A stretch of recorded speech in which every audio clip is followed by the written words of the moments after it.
बरोबर आहे ना? तर मी आता तिसरी वेळा आलोय ना काहीतरी, बरोबर आहे? वर्षात तिसऱ्या वेळा हे आपण 2-3 महिने, बरोबर आहे ना? आपली एक मीटिंग कधी झाली 22 जानेवारीला ना? हा, जानेवारीलाच ना? माहेश्वर होते,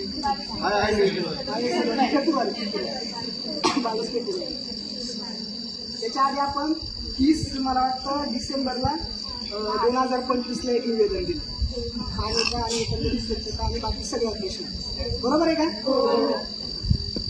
त्याच्या आधी त्याच्यानंतर पण तुम्ही काहीतरी निवेदन दिलं, हा, मी पण निवेदन दिलं. म्हणजे कोतवाल साहेब तुमचं हे नाही मी म्हणलं, ज्यांच्यापर्यंत 4 तारखेला निवेदन दिलं, म्हणजे प्रकल्प अधिकारी किंवा प्रकल्प ऑफिस प्रशासनाला एवढीच जर मुलींची काळजी होती तर एक दिवस तुम्हाला वेळ नव्हता की या मुली 11 तारखेपासून आंदोलन सुरू करणार आहेत, तर वाटलं नाही का यायला?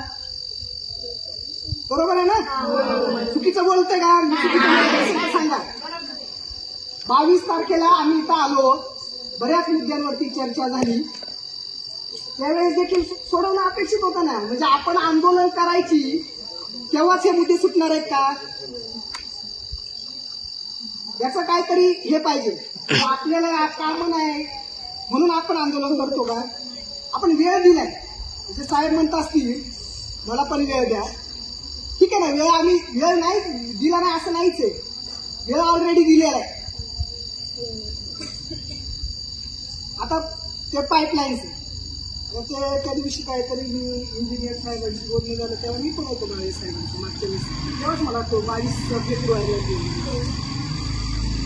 काय म्हटले साहेब आमच्याकडं, म्हणजे माळे सर म्हटले आमच्याकडे हँडओव्हर केलं नाही त्यामुळे आम्ही करू शकत नाही.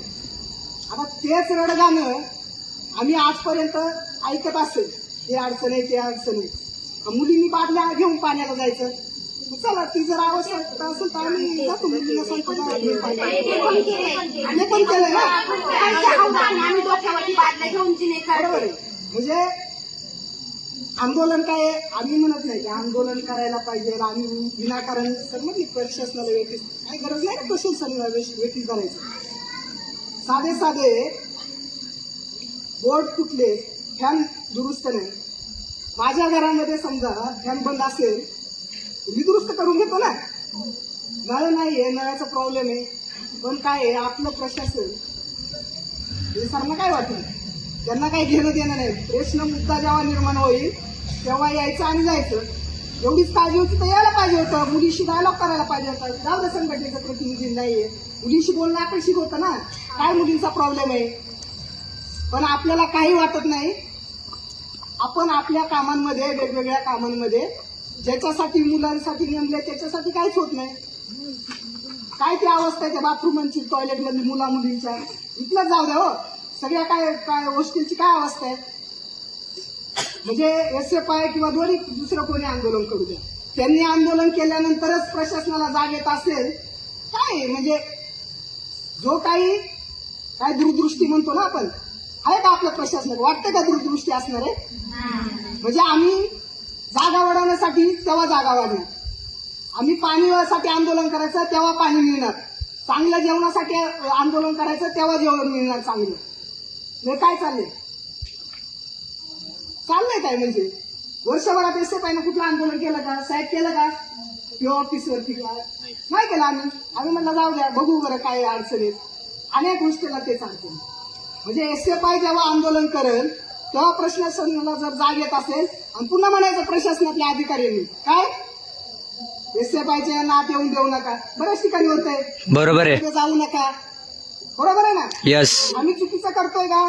तुम्हाला म्हटलं की आम्ही अभ्यास करू नका, कधी म्हटले का? मी तर प्रत्येक माझ्या भाषणामध्ये म्हणतो SFIचा कार्यकर्ता प्रॉपर मध्ये असला पाहिजे, बरोबर आहे, तो चांगल्या मार्काने पास झाला पाहिजे, म्हणतोय की नाही? पण जोपर्यंत भांडायचं नाही तोपर्यंत काही होत नाही. मला वाटतं आपण निवेदन दिलं तर साहेबांनी जरी आज आले असते, आमची इच्छा होती ना, म्हणजे मी त्या दिवशी पाहायला म्हटलं किमान मुलींशी बोलायला पाहिजे होतं, कोणी काय घेणं देणं नाही. आज ठीक आहे साहेब गडबडीत होते, आम्ही समजू शकतो, तुम्ही आलात, पण आज ही अपेक्षा नव्हती ना. आधी तुम्ही बोलायला पाहिजे होतं, निवेदन दिलंय, शिष्टमंडळाशी चर्चा करायला लागतं, अशी अशी परिस्थिती आहे. आता हे किरकोळ कारकोळ दुरुस्तीचं 8 दिवसाच्या आत झालं असतं की नाही आता आंदोलन करायच्या आत? काय गरज नसते. पाण्याचा मुद्दा राहिला असता. आल्याच नसते. बरोबर आहे, पाण्याचा मुद्दा फक्त राहिला असता. म्हणजे आपल्याला काय करायचंय ना, कोण आहे विस्तार अधिकारी, कोण आहे विभागाचं डिपार्टमेंट, कोणाकडे इकडचं जे पाहिजे असं आहे. पण तुमच्याकडे तुम्ही लक्ष द्यायला पाहिजे ना. मी म्हणत नाही तुमच्या अडचणी आम्हाला तुमच्या मागे कामं असतील, त्याच्याबद्दल काय नाही, पण तुम्ही मला वाटतं लक्ष द्यायला पाहिजे. आपल्या सगळ्या वसतिगृहांमध्ये ही काय अवस्था झाली. आज तुम्ही जाऊन पहा कुठल्याही याला व्हिजिटला, आज आंदोलन आहे म्हणून वसतिगृहाच्या मेसमधनं सगळ्या मेस किंवा बाकीचं सगळं चेकिंग इथं झालेलं आहे. काय अवस्था आहे त्या वसतिगृहाची. तोंडवाडे करून ठेवले. जनावर राहतात का. म्हणजे ही बोलायची वेळच येऊन नाही द्यायला पाहिजे. सारखं त्यांना आम्ही काय आंदोलन करायला पाहिजे, एसटीपीनं काय आंदोलन सारखं करायला पाहिजे. प्रशासनाची जबाबदारी नाही का. तर बेजबाबदारपणे जर प्रशासन वागत असेल तर त्याच्या इतकं दुर्दैव आदिवासी विकास विभागाचं नाव नाही. पुन्हा साहेब म्हणतात तुम्ही काय आदिवासी विकास विभागाचं आणि आदिवासी समाजाचं नाव खराब करतायत. नाव खराब कोण करते ते बघा ना. आणि कशासाठी येते, शिक्षणासाठी, चांगल्या सोयी सुविधा. बरं आमच्या खिशातलं किंवा प्रशासनाच्या खिशातलं नाही ना, शासनानं जे नियमानुसार दिलंय तेच आम्ही मागतोय. त्याच्या व्यतिरिक्त मागितले का आपण काही देऊ पण नका. जे आहे ते नियमानुसार आम्हाला द्या, हीच आमची मागणी आहे. तुमचे प्रश्न सोडवण्यासाठी एसएफआय नेहमी तत्पर आहे. साहेब आले त्याबद्दल साहेबांचा आभार. साहेबांनी जर आधी आलं असतं हे बाकीचे मुद्दे किंवा इतर जास्त वेळ बसायची गरज लागली नसती. राहिला असता पाईपलाईनचा मुद्दा. त्यामुळं आता तुमच्यावरती हे सगळं म्हणजे सोपवतो आणि काय निर्णय घ्यायचा साहेब देखील आहेत. हे साहेबांच्या याच्याबद्दल कामाबद्दल नाही, ते मग बोलता बोलता बोलले की मॅडम हे होणार आहे का किती दिवसात, ते साहेब हे करतात. पण साहेबांना माझी विनंती की त्यांच्याकडे जर होतं तर त्यांनी आधी येणं अपेक्षित होतं किंवा दुसरं कोणाला पाठवलं पाहिजे. काय होतं आपण सगळं डिले करत जातो आणि विद्यार्थ्यांचा अंत पडतो. जाऊ द्या. म्हणजे त्या दिवशी खेडच्या वसतिगृहाला आंदोलन झालं. बरं एवढी गंमत सांगतो, आंदोलन झालं तर झालं हे बघा का तुमचं आंदोलन मोडीत काढण्यासाठी प्रशासकीय अधिकारी काम करतात.